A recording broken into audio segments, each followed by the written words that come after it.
1981년도 10월의 어느 멋진 날에 제가 긴 생머리에 청바지를 입고 파란 자켓을 걸친 한 여대생을 봤습니다. 한번 보실래요? 네, 이 사람을 제가 봤어요.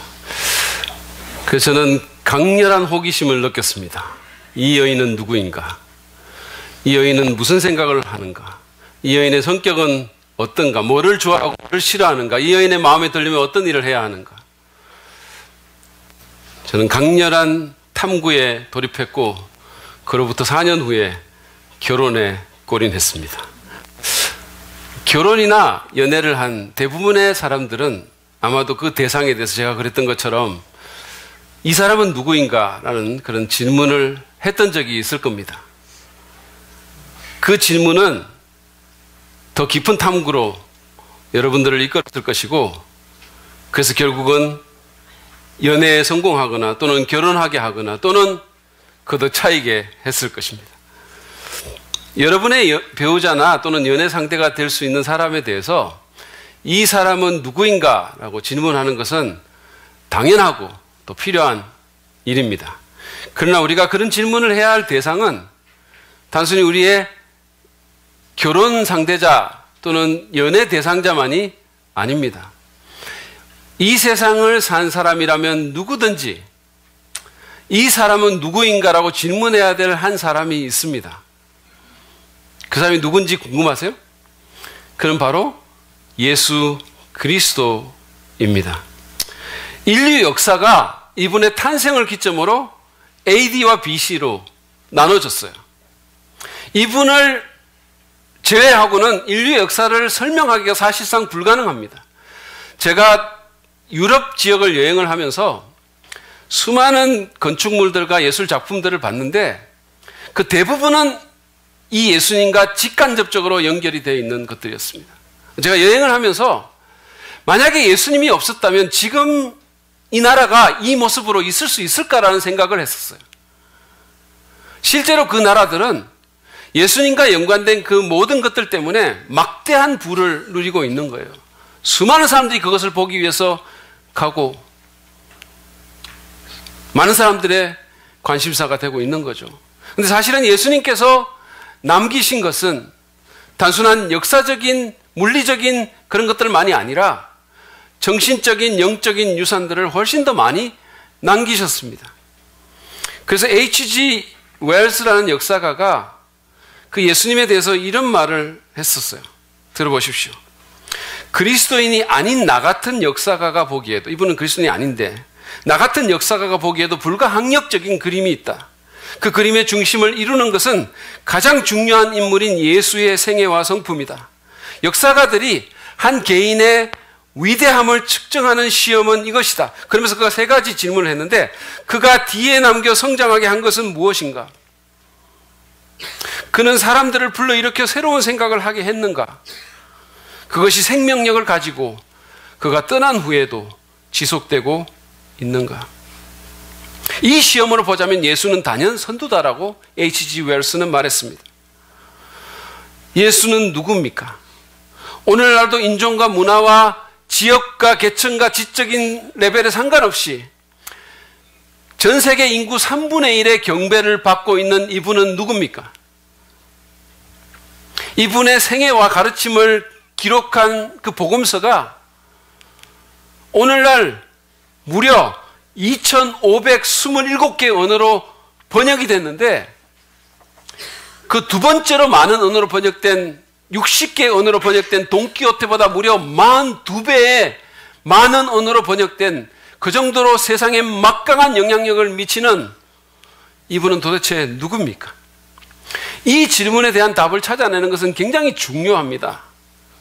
왜냐하면 그것이 우리의 인생의 퀄리티를, 인생의 방향을, 그리고 우리의 영혼을 완전히 좌우할 것이기 때문입니다. 그리고 제가 믿기로는 우리가 살아서든 또는 안 되면 죽어서든 언젠가 한 번은 이 사람이 누구인가라는 질문에 직면해야 하는데 죽어서는 그것이 너무 늦기 때문입니다.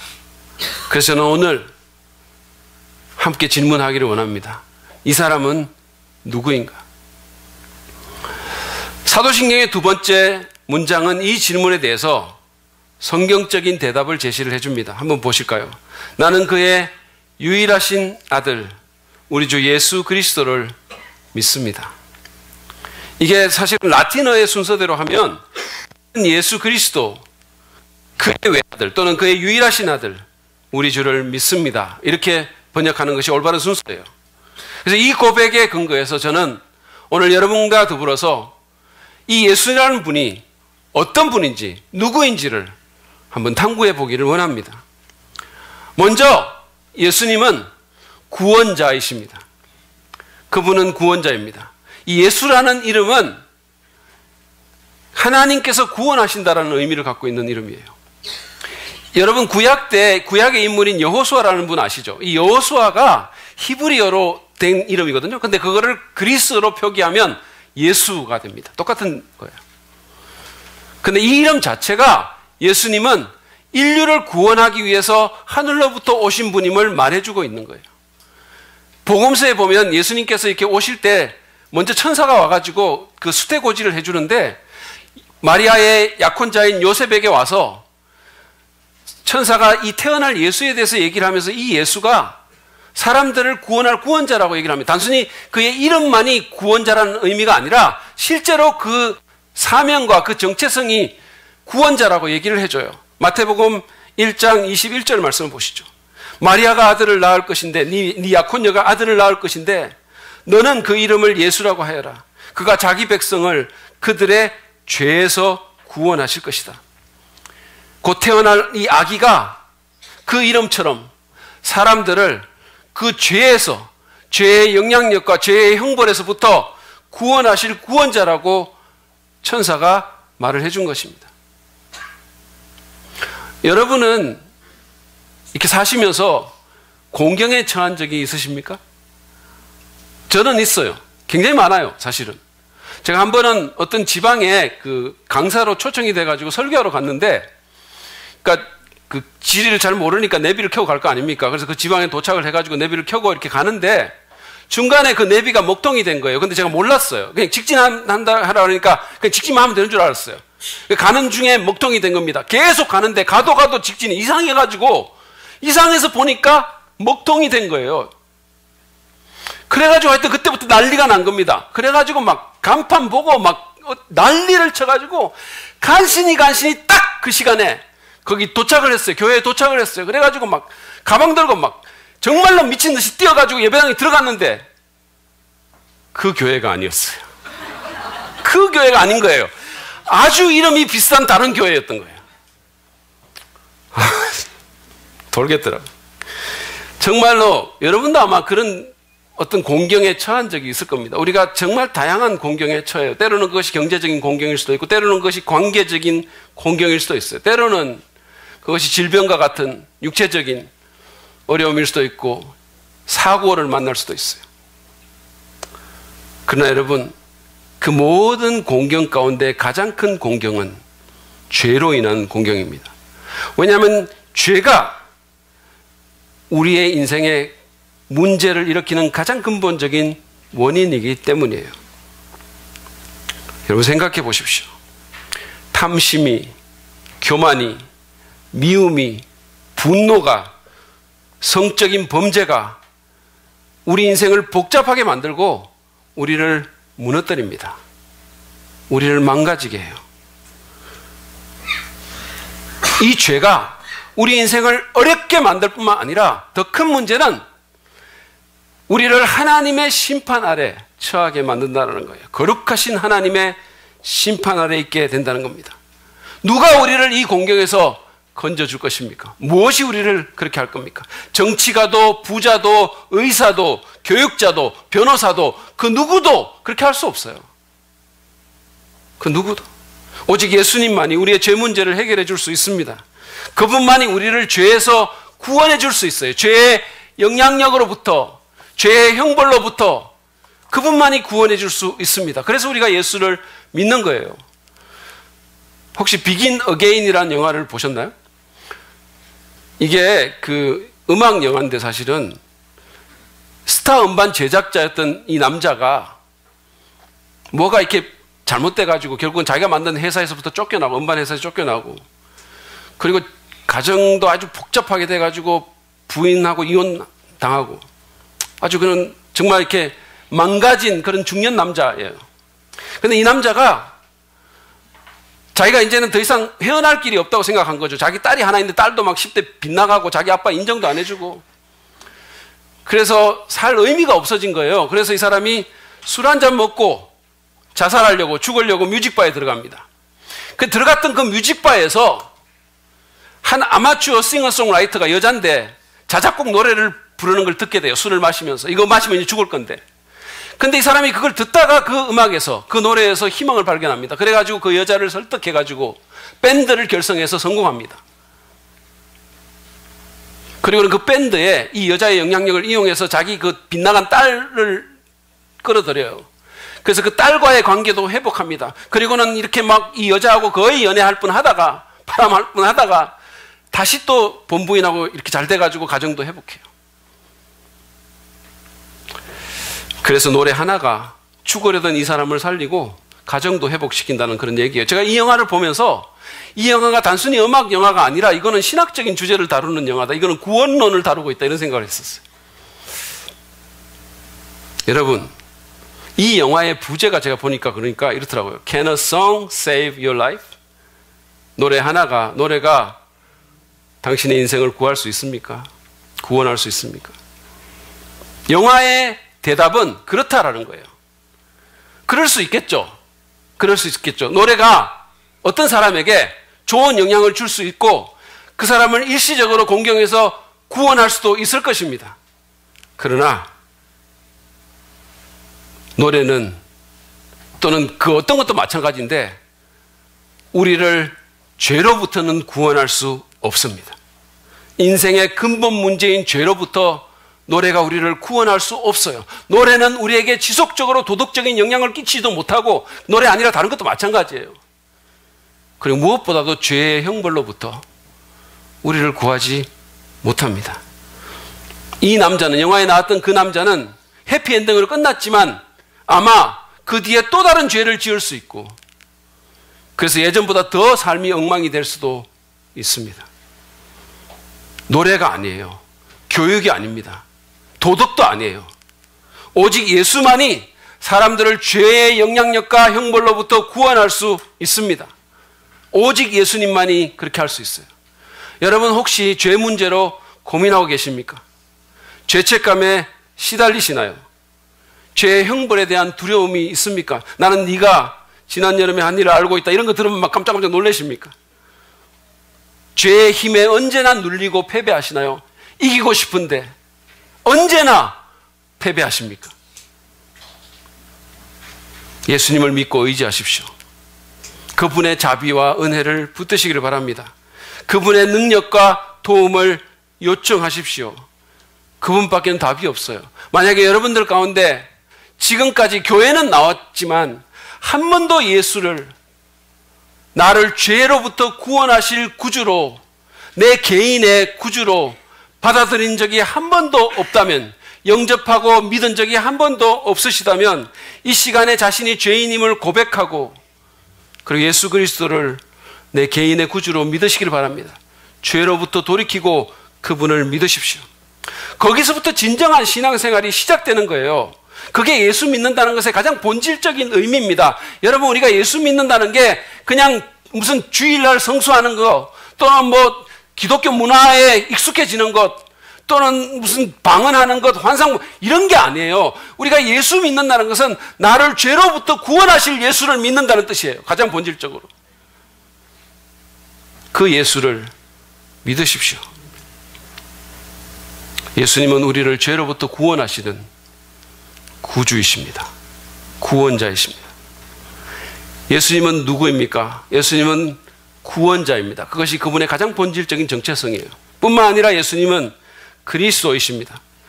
이 사도신경에도 그렇지만 성경에도 보면 예수님을 예수 그리스도라고 이렇게 보통 표기를 하잖아요. 그러니까 사람들이 이 그리스도가 예수님의 성인 줄 아는 사람이 있어요.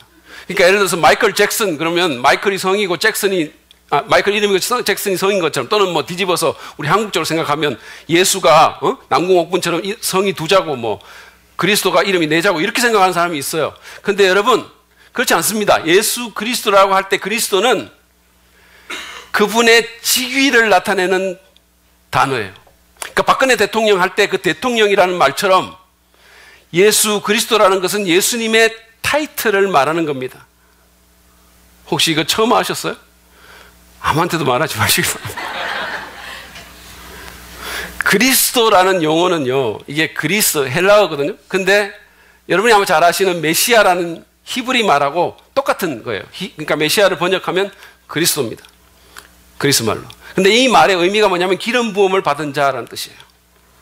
구약 성경을 보면 왕이나 선지자나 제사장 이런 사람들을 임명할 때, 그 직무를 공식적으로 시작시킬 때 기름을 부어서 그렇게 했습니다. 그 한 예로 이스라엘의 첫 번째 왕인 사울 왕의 그 왕직이 수행되는 그 장면 한번 보시죠. 사무엘상 10장 1절입니다.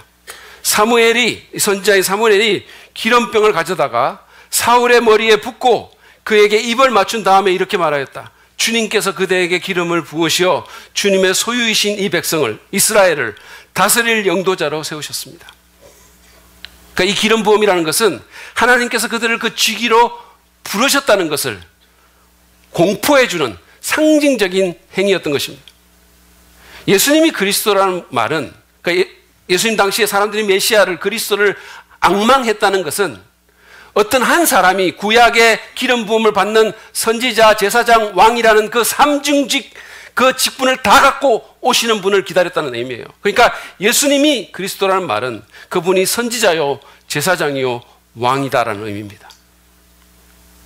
옥스퍼드 출신의 신학자인 제아이 패커는 예수님의 이 삼중직 그리스도의 역할이 우리가 하나님과의 관계를 맺는데 얼마나 필요한가를 이렇게 설명합니다. 들어보세요. 첫째, 우리는 하나님을 모르기 때문에, 사람들 하나님 몰라요. 그렇기 때문에 선지자의 역할인 가르침이 필요하다. 잘 모르거나 아예 모르는 사람과 만족스러운 관계를 맺는 것은 불가능하다.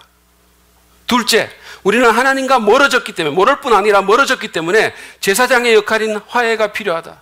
화해 없이 용서나 용납이란 있을 수 없으며 축복도 받지 못한다. 화해하지 않는다면 하나님 아버지의 사랑을 끝내 모르는 사람으로, 하나님이 그 자녀를 위해 예비해 두신 복을 받지 못하는 사람으로 인생을 끝내고 말 것이다. 셋째, 우리는 하나님을 위해 사는 일에 약하고 눈멀고 어리석기 때문에 인도하고 보호하고 강하게 해줄 누군가가 필요하다. 구약시대의 이스라엘에서 왕이 그 역할을 해야 했다. 이제 한 사람, 예수 그리스도의 인격과 사역 안에서 이 세 가지가 완전하고도 온전히 충족된다 그랬어요. 다른 말로 하면 예수님은 하나님과의 관계를 회복하고 하나님을 위한 삶을 사는데 필수적인 존재라는 얘기입니다. 그분을 하나님이 어떤 분인가를 알게 해주고 하나님과 화해시켜주고 하나님을 위한 삶을 살게 해주는 존재가 그리스도라는 거예요. 저는 가끔씩 이렇게 우리 교회 교역자님들을 보면서 저분들이 사모님이 없이 살 수 있을까 그런 생각을 해요. 그럼 제가 김철기 전사님을 생각하면 김철기 전사님은 잘 살 수 있을 것 같아요. 그분은 옆에 누가 있든지 없든지 무인도에 갖다 놔도 잘 살 것 같아요. 요리하면서. 허성무 전사님은 슬퍼하고 힘들어는 하겠지만 그러나 살기는 살 것 같아요. 왜냐하면 여성성이 강하니까. 애기도 잘 키우고 엄마 역할도 하면서 한 사람 안에 남녀가 다 있으니까 잘할 것 같아요. 근데 윤석권 목사님은 못할 것 같아요. 유영희 사모님 없이는 못 살 것 같아요. 제가 생각할 때 유영희 사모님이 어떻게 잘못되면 윤석권 목사님 죽을 것 같아요. 저는. 네, 우리 영화가 없는 윤석호의 삶은 상상할 수가 없는 거예요. 그러니까 유영희 사모님이 오랫동안 건강하게 잘 사셔야 돼요. 그럼 저는 어떨 것 같으세요? 네? 저는요, 살기는 살 것 같은데, 제 생각에. 근데 저는 뭐, 은행 가서 돈도 못 찾고, 그러니까 실생활에 많은 불편을 겪을 것 같아요. 뭐, 아파트 계약도 잘 못하고, 제가 아는 비밀번호 하나도 없고, 계좌번호 하나도 모르고, 굉장히 불편할 것 같아요. 아이들 건사도 못하고, 그리고는 왕창 사기당해서 쪽박찰 것 같아. 배우자나 가족은 우리 인생에 참 필요한 존재입니다. 그렇지만 여러분, 예수님만큼 필요한 존재는 없어요. 그분은 우리를 우리 생명의 근원인 하나님과 관계 맺게 해주시는 그리스도이십니다. 그리고 하나님 안에서 살 수 있게 우리를 이끌어 주시는 분이세요. 우리의 영적인 삶은 그분이 없이는 불가능합니다. 그러면 우리는 늘 그분을, 예수님을 소망해야 되는 거예요. 그분을 가까이 둬야 됩니다. 정말로 갈급한 마음으로 그분을 찾고 그분을 바라야 돼요. 요즘 우리가, 저도 그렇고 좀 살만하니까, 우리가 경제적으로 좀 나아지고, 추우면 히터 틀고, 더우면 에어컨 틀고, 아프면 병원 가고, 우리가 좀 살만해지니까 이 하나님을 향한 갈급함이 없어졌어요. 주님을 향한 갈급함이 많이 사라졌어요. 간절함이 없는 거예요. 간절함이. 없어도 좀 살 수 있을 것 같아요. 그러니까 목마른 사슴 시냇물 찾듯 나 주를 찾기 원합니다라고 노래는 하는데 그게 종종 입술에서만 그냥 맴도는 겁니다. 여러분, 이거는 위기예요. 우리 영혼의, 우리 영적 생활의 위기입니다. 위험 신호예요. 저는 제가 갈급함을 잃어버릴 때마다, 제가 간절함이 없다는 것을 자각할 때마다 너무 불안해요. 때로는 회개하기도 합니다. 그리스도 예수가 없이 우리는 하나님과 친밀한 관계를 유지할 수 없습니다. 그분이 없이 진정한 해방이 없습니다. 영적인 복지도 누릴 수 없습니다. 그러므로 간절히, 절실히 그분을 찾기를 바랍니다. 과거에 유대인들이 메시아를 소망했듯이, 대망했듯이 예수 그리스도라는 예수를 대망하고 사모하면서 사는 우리가 되기를 바랍니다. 예수님은 누굽니까? 예수님은 구원자이시고 예수님은 그리스도이십니다. 예수님은 또한 하나님의 유일하신 아들입니다. 저는 외아들이에요. 물론 제 밑에 여동생 둘이가 있지만 저희 집에는, 제가 장남이기도 하고 저희 집에 좀 남아선호 사상이 강해가지고 저는 어릴 때부터 집안의 관심과 사랑을 독차지했어요. 특별 대우도 많이 받았어요. 그래서 기대도 굉장히 컸습니다. 저한테 특별했어요. 자식들 가운데. 그래서 제가 그 기대가 너무 커가지고 제가 고등학교 때부터 방황하기 시작한 거예요, 사실은. 그걸 견딜 수가 없어가지고. 극진한 사랑과 특별 대우를 받았어요. 근데 이런 극진한 사랑과 특별 대우가 제가 어느 날 앞에서 봤던 여자와 함께 꾸린 가정에서 완전히 사라졌어요. 그리고 그 극진한 사랑과 특별 대우는 그 집에서 태어난 또 다른 외아들에게 갔어요. 누군가가 유일한 아들이라는 말은 그런 의미가 있는 겁니다. 그 가정에서 특별한 존재고 아버지에게 특별한 존재라는 의미입니다. 너무나 사랑을 받는 존재라는 뜻이에요. 그러니까 예수님을 하나님 아버지의 유일하신 아들이라고 말할 때는 그런 의미가 거기에 포함되어 있습니다. 그분이 변화산상에서 하나님께서 제자들에게 예수님에 대해서 하신 말씀이 있어요. 한번 보세요. 마태복음 17장 5절입니다. 베드로가 아직도 말을 하고 있는데 갑자기 빛나는 구름이 그들을 뒤덮었다. 그리고 구름 속에서 이는 내 사랑하는 아들이다. 나는 그를 좋아한다. 너희는 그의 말을 들으라. 라는 소리가 들려왔다. 예수님은 하나님이 너무도 사랑하시는 유일한 아들이라는 겁니다. 그러니까 그분의 말씀을 우리가 들어야 된다고 말하는 거예요. 근데 예수님이 하나님의 유일하신 아들이라는 말은 그분의 극진한 특별한 사랑을 받는 존재라는 의미일 뿐만 아니라 그분이 성부와 동등한 하나님이라는 의미도 내포되어 있습니다.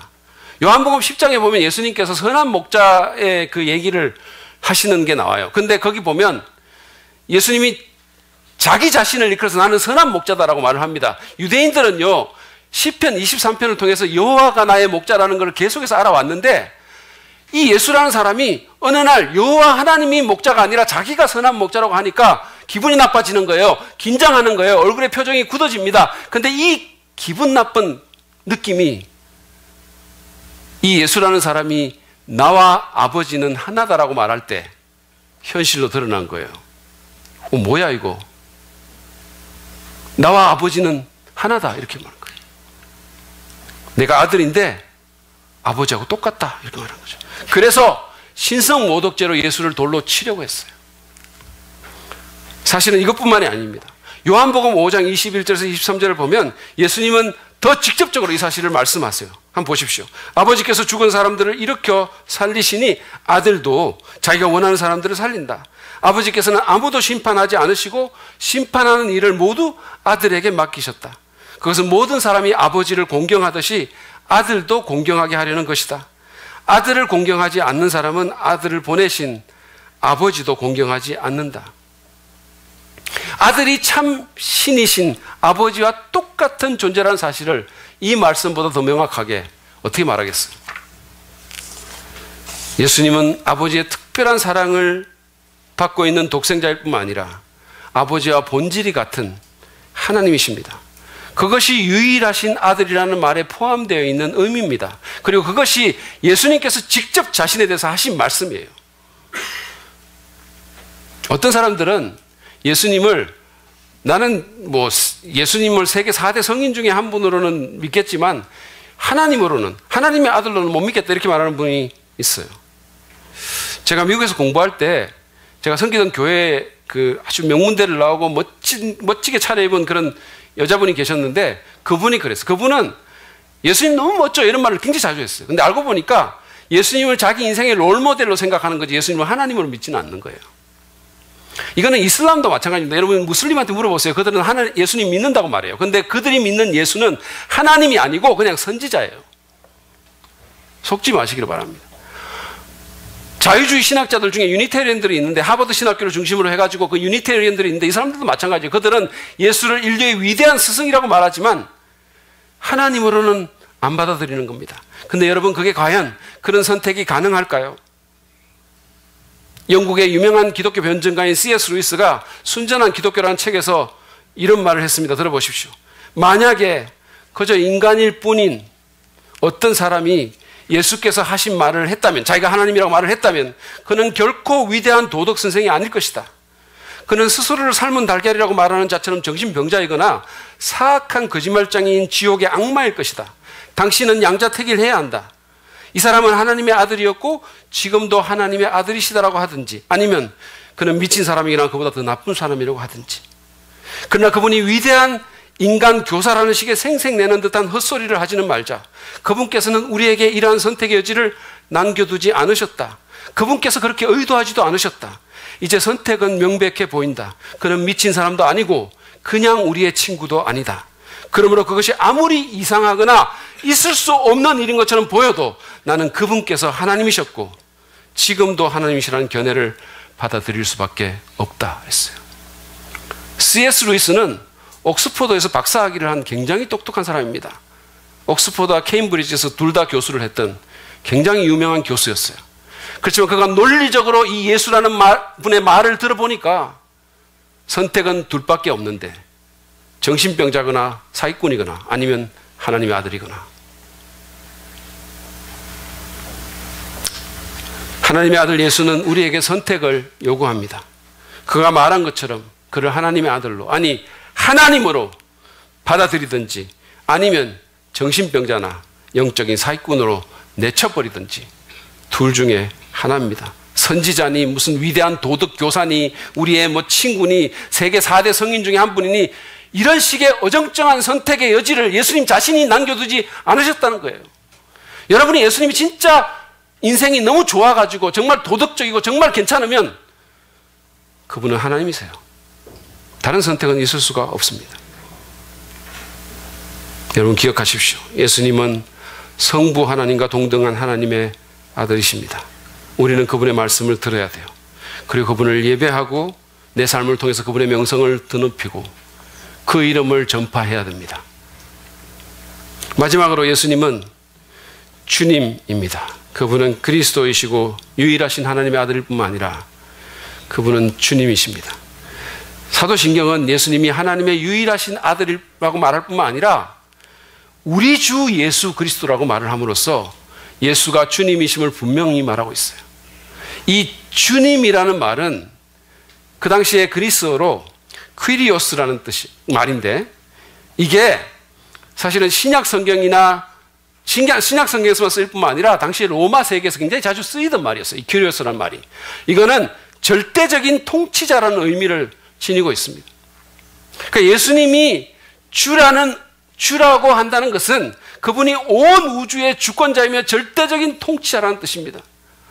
뿐만 아니라 동시에 그분이 저와 여러분을 다스리는 권리를 가진다는 것을 의미합니다.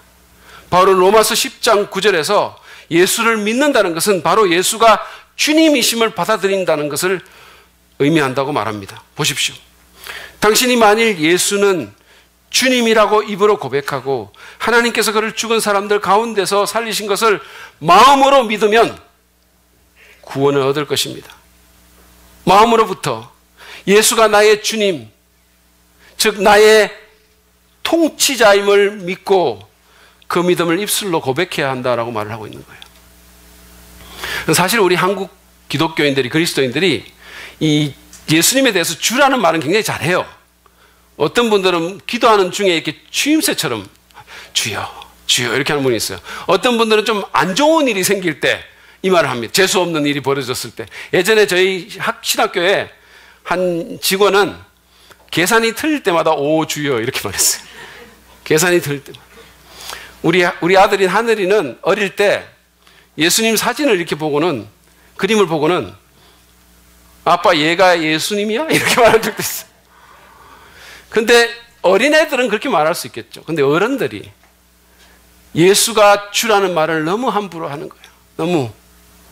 여러분, 이것은 엄청난 말입니다. 로마 시대에 예수가 주님이라고 말하는 것은 정치적으로 굉장히 위험한 그런 발언이었었어요. 이것은 로마 황제에 대한 도전이었었어요. 왜냐하면 그 당시에 로마의 모든 사람들은 가이사가 주님이시다라고 고백해야 했기 때문입니다. 시저가, 로마의 황제가 주님이시다, 큐리오스다라고 말했기 때문입니다. 그런데 어느 날 누군가가 나서서 예수는 주님이라고 말하니까 그것은 반역행입니다. 그것은 폭동을 불러일으키는 말이었었어요. 여러분이 잘 알다시피 로마는 다신교가 있었던 그런 세계였잖아요. 그러니까 어떤 사람들이 어떤 신이나 어떤 종교를 섬길 때 그냥 그가 주라고만 고백하지 않으면 로마는 다 허용해 줬어요. 아무 문제가 없었습니다. 그런데 기독교인들은 그렇게 말할 수가 없었던 거예요. 왜냐하면 시저가 주님이 아니고 예수가 주님임을 그들이 알았으니까. 그래서 그들이 예수가 주님이라고 말을 했고 그것 때문에 말할 수 없는 핍박을 그들이 받았던 거예요. 그 말만 안 했으면 괜찮았을 텐데.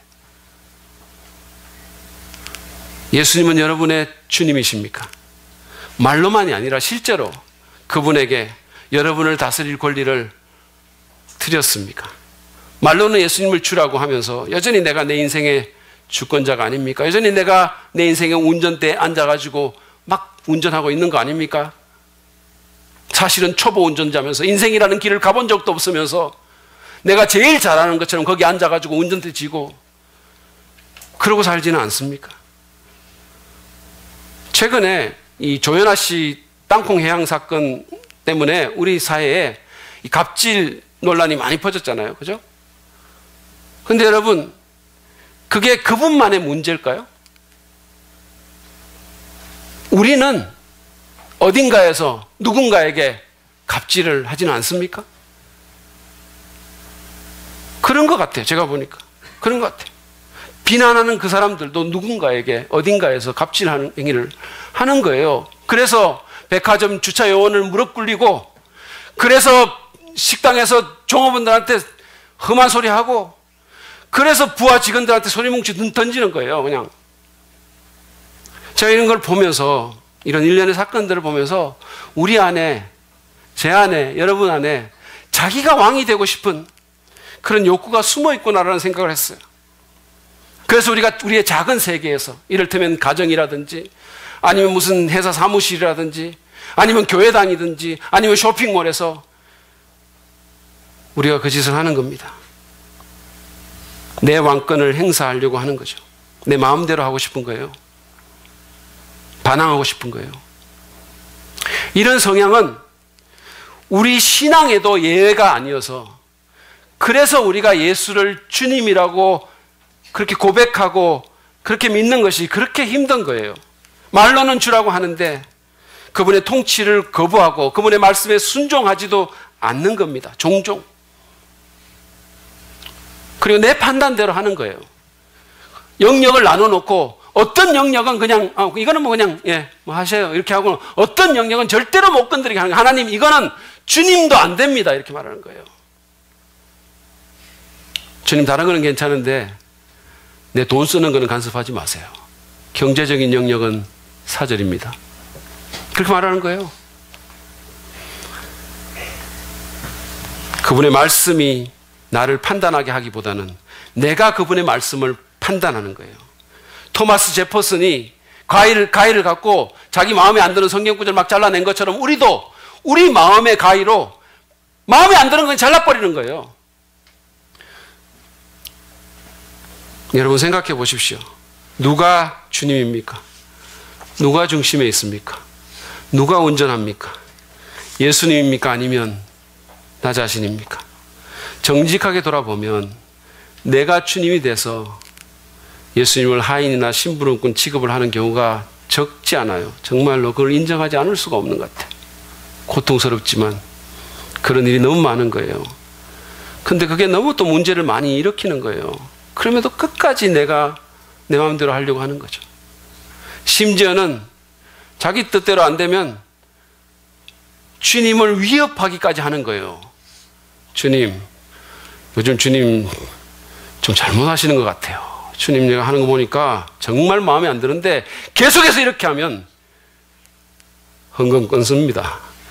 계속해서 이런 식으로 하시면 성가대에서 내려오고 어쩌면 교회에도 안 나올지 몰라요. 주님을 위협하는 거예요, 우리가. 도대체 누가 주님이며 누가 다스립니까? LA 다저스의 그 클레이튼 커쇼라는 에이스 아시죠? 이 사람은 야구도 잘할 뿐만 아니라 아주 훌륭한 그리스도인으로 알려져 있습니다. 제가 그 동영상 간증을 하나 봤는데 부모님이 10살 때 이혼을 한 거예요. 그래가지고 엄마와 남겨진 겁니다. 그러니까 어릴 때부터 살아남기 위해서 자기 인생을 자기가 컨트롤하는 것을 배웠어요. 그래서 자기가 제일 싫어하는 게 뭐냐 하면 남이 자기 인생에 개입하고 뭐라고 해라 하고 간섭하고 컨트롤하는 거 제일 싫어한다는 겁니다. 우리처럼, 대부분의 사람들처럼. 반항하는 현대인들처럼. 그게 너무 싫었다는 거예요. 그러던 그가 어느 날 예수님을 믿게 됐습니다. 예수님을 주님으로 인정하고 그분에게 통제권을 넘기는 것을 배웠습니다. 그는 그게 쉽지 않았지만 그게 자기 인생을 완전히 변화시켰다고 했습니다. 자기 뜻과 생각을 버리고 주님께 맡겼을 때, 주님이 하시도록 했을 때 생각지도 못했던 일들이 일어났다는 거예요. 메이저리그 야구 선수가 된 것도 그 하나라고 했어요. 비록 유명한 야구 선수이지만 자기가 커지는 것보다는 자신의 지위와 영향력을 디딤돌로 해서 예수님을 위한 영향력이 커졌으면 좋겠다라고 생각을 한 거예요. 그렇게 말을 했어요. 그래서 더 많은 고아들을 돌보고 더 많은 사람들에게 복음을 전하기 원한다고 했습니다. 그는 주님이 첫째고 자신이 둘째라는 말로 자신의 간증을 마무리했습니다. 그러면서 자기가 앉아있던 큰 의자에서 일어났어요. 일어나고 나는 둘째입니다라고 말을 하는데 그 자막이, 그 빈 의자가 나오면서 자막이 I am second라고 나왔어요. 굉장히 상징적이었습니다. 그 의자에 내가 앉아있어서는 안 되는 거예요. 그 의자에 누군가 다른 사람이 앉아있어야 되는, 거기에 진짜 마땅히 앉아야 할 분이 앉아서 내 인생을 컨트롤해 주셔야 된다는 거예요. 그분이 첫째고 내가 둘째가 돼야 된다는 거예요. 그래야 인생이 제대로 간다는 겁니다. 여러분은 어떠십니까? 거쇼처럼 예수님을 첫째에 놓으셨나요? 마음의 보좌에 그분을 앉히셨나요? 내 생각과 내 뜻을 내려놓고 그분이 다스리시도록 합시다. 그분의 주권을 인정합시다. 그분이 더 잘합니다. 그분이 더 잘하세요. 그분이 더 능숙한 인생의 운전자입니다. 그렇게 할 때 우리 인생이 올바른 방향으로 갈 수 있는 겁니다. 저는 오늘 말씀을 마무리하면서 과거에 사도 바울이 회심할 때 했던 두 가지 질문으로 여러분의 주의를 좀 돌리기를 원합니다. 여러분이 알다시피 이 사도 바울은요, 원래 예수님 믿던 사람 아니었잖아요. 그렇죠? 아시죠? 오히려 예수님을 너무너무 싫어했고 예수 믿는 사람들을 잡아 죽이려는 열정에 불탔던 사람이었었어요. 그래서 그날도 어느 날 이 예수 믿는 사람들을 핍박하기 위해서 외국인 다마스커스로 가는데 그 길에서 눈부시도록 빛나는 부활하신 그리스도를 만나게 된 것입니다. 그리고 그 예수님을 만난 후에 바울이 한 질문이 있어요. 그 첫 번째 질문이 뭐냐면 주님 누구십니까? 라는 거예요. 당신은 누굽니까? 그 질문에 대한 대답을 얻자 그 다음에 또 다른 질문을 하는데 그게 뭐냐 하면 주님 내가 무엇을 하면 되겠습니까? 그 질문을 해요. 우리가 건강한 신앙생활을 하기 원한다면 우리는 이 두 질문을 계속해서 해야만 합니다. 주님 누구십니까? 이 말은 주님은 어떤 분입니까? 주님을 더 알기를 원합니다. 주님과 더 가까워지고 싶습니다. 주님은 누구십니까? 또 하나 우리가 해야 될 질문은 주님 제가 무엇을 하면 되겠습니까? 이 질문은 주님의 뜻이 무엇입니까? 제가 어떤 길로 가기를 원하십니까? 제 뜻을 내려놓겠습니다. 순종하겠습니다. 그런 뜻입니다. 어떤 목사님은 교회의 중직자들은 정말로 하루도 빠짐없이 이 질문을 해야 된다고, 그렇지 않으면 건강할 수가 없다고 얘기를 했어요. 여러분, 이 두 질문을 계속해서 하시는 여러분이 되시기를 바랍니다. 그리고 이 질문을 통해서 예수 그리스도 하나님의 유일하신 아들 우리 주님을 더 잘 알고 그분의 뜻을 온전히 행하는 축복이 있기를 간절히 축원합니다.